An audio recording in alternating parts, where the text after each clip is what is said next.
Palestinian rallies are growing across the United States, with big names failing to condemn Hamas while spewing anti-Israel rhetoric. It's causing many Jewish people to say they feel less protected and more isolated in the U.S. than ever. Let's bring in New York Post columnist and the author of Stolen Youth, Karol Markowicz. One recent incident really kind of highlights where the nation is going with all of this. At a recent rally that was pro-Palestinian, anti-Israel, Susan Sarandon, the actress, said this. There are a lot of people that are afraid of being Jewish at this time, and are getting a taste of what it feels like to be a Muslim in this country, so often subjected to violence.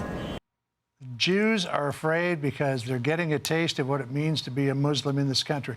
She was almost immediately dropped by her talent agency, UTA, the United Talent Agency, because of it. And I'm just thinking that, perhaps Jews are sensitive about the rise in anti-Semitism in the United States because they remember that not too long ago, 6 million of them were brutally murdered at the hands of the Nazis.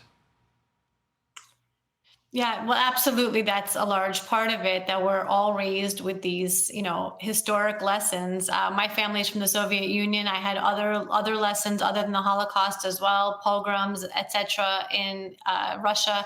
So, yeah, absolutely, that weighs very heavily on us. What I would say about Susan Sarandon is that she seems very gleeful about the Jewish violence against Jewish people in this country. And I want to note that, yes, violence against Jews is at an all-time high in 2023. It was also at an all-time high in 2022. It was also at an all-time high in 2021. And we are the #1 most targeted group. So the idea that, oh, now we understand what Muslims have been going through is absurd.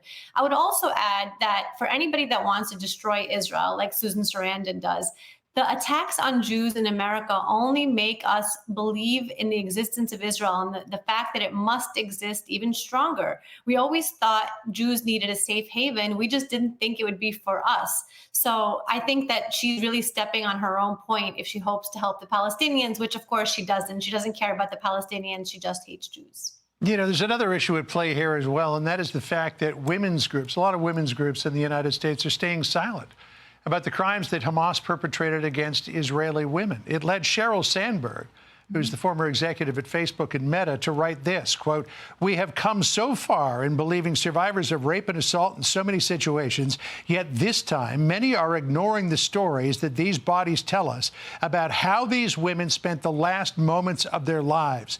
The silence on these war crimes is deafening." Speak to the fact that women's groups in America are not coming out outraged about what happened, denouncing Hamas, denouncing these war crimes. So for the last decade or so, as we wrote in our book, Stolen Youth, institutions and universities have been captured by this woke leftist influence. And Susan, Sandberg is now realizing that the liberals that she supported, that she thought she was part of their club, they don't consider her part of the club. And the fact is that they consider Jews to be a totally separate category. They see the world in oppressors and oppressed, and they see the Jews as oppressors. They see Israelis certainly as oppressors. So I hope that this is a wake-up call to liberal women, liberal Jewish women in particular, but anybody who thinks that violence against women is wrong, no matter what religion they are, that the left has a really serious problem where they have a warped worldview, and that this worldview has been spreading over the last decade, and now is the perfect time to really stop it, to really motivate to stop it.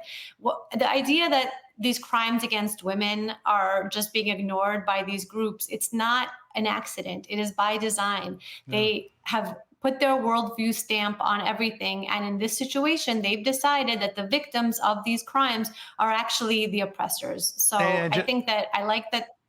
Yeah. And just to put a button on this, Sandberg, who says she's a supporter of a two-state solution with Israel and the Palestinians, adds, "We must denounce these rapes in every conversation, at every rally, and on signs held on every street corner. We must forget our conflicting politics and remember our common humanity." Karol, good to catch up with you. Thank you for your thoughts. Appreciate it. Hey, Sean Hannity here. Hey, click here to subscribe to Fox News YouTube page and catch our hottest interviews and most compelling analysis. You will not get it anywhere else.